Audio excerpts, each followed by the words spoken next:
আচ্ছা, ছোটন, বৌমা, টিয়া ওরা কোথায়? ওরা এখনো ঘুমোচ্ছে, ওঠেনি। না না, ছোটনকে টাকা দরকার নেই। ও অনেক রাত করে বাড়ি ফিরেছে, অনেক জার্নি করে এসেছে। তুমি বরং ওর নাস্তাটা সালমাকিদের ঘরে পাঠিয়ে দাও, আর বৌমার টিয়াকে ডাকো। ডেকেছিলাম তো, ওরা তো ঘুমোচ্ছে বললাম। কেন, বৌমার কি শরীর খারাপ করেছে নাকি? না না না, শরীর ঠিক আছে, ঘুমোচ্ছে। সালমা, মা তুই নাস্তাটা শেষ করে ছোটনের ঘরে নাস্তা দিয়ে আয়। যা মা।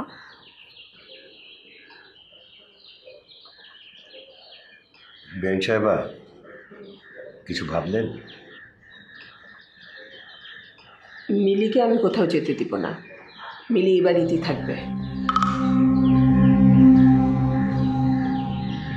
কি হলো, তোর এখনো নাস্তা খাওয়া শেষ হলো না? যা ছোটনের জন্য নাস্তা নিয়ে যা।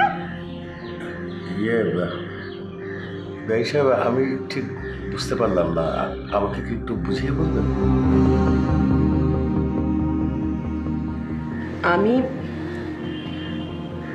আমি ছোটনের সাথে মিলির বিয়ে দিতে চাই।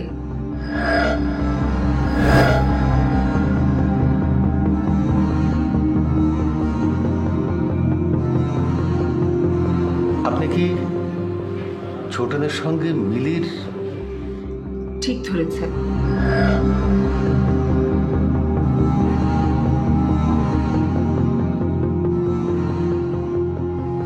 আপনার কোনো আপত্তি আছে?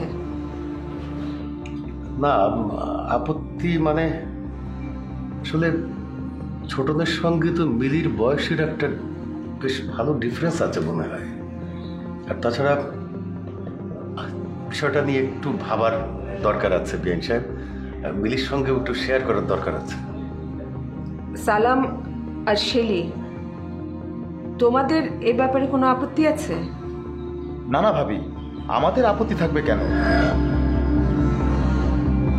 আপনি যে সিদ্ধান্ত নিয়েছেন এতে আমি বরং খুব খুশি হয়েছি।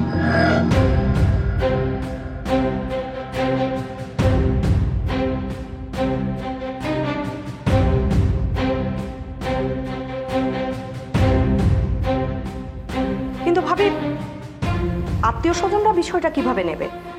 এই পরিবার তো একটা মান সম্মান আছে, তাই না? শেলি, এলাকার মানুষ কি বললো না বললো সেটা নিয়ে আমার কোনো চিন্তা নেই। আর আমি এমন কোনো কাজ করছি না যাতে আমাদের সম্মান নষ্ট হবে। আর বাড়ির সম্মান যেন বাড়িতেই থাকে, আমি তো সে ব্যবস্থাই করছি। বুঝতে পেরেছো কি বোঝাতে চাচ্ছি? ভাবি, আপনি হয়তো ভুলে যাচ্ছেন, আপনি কিন্তু কথা দিয়েছিলেন, এবং সালমার বড় চাচাও কিন্তু মারা যাওয়ার আগে কথা দিয়েছিলেন সালমার সাথেই ছোটনের বিয়ে দিবে। শেলি, তুমি আর একটি কথাও বলবে না। ভাবি যা সিদ্ধান্ত নিয়েছে এটাই ফাইনাল, ব্যাস।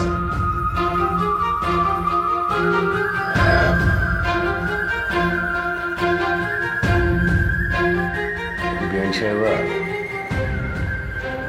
বিষয়টা কি ছোটন বাবাজি মেনে নেবে তারও তো একটা মতামত দরকার আছে। আমরা বিষয়টা নিয়ে একটু ভাবি, তারপরে না হয় সিদ্ধান্ত নেই। বেআই সাহেব কিন্তু কথাটা মন্দ বলেনি ভাবি। আসলে ছোটন কি বিষয়টা মেনে নেবে? আমার বিশ্বাস ছোটন আমার কথা ফেলবে না। আর ছোটনের সাথে এ ব্যাপারে আমি কথা বলবো। ওকে রাজি করানোর দায়িত্ব আমার।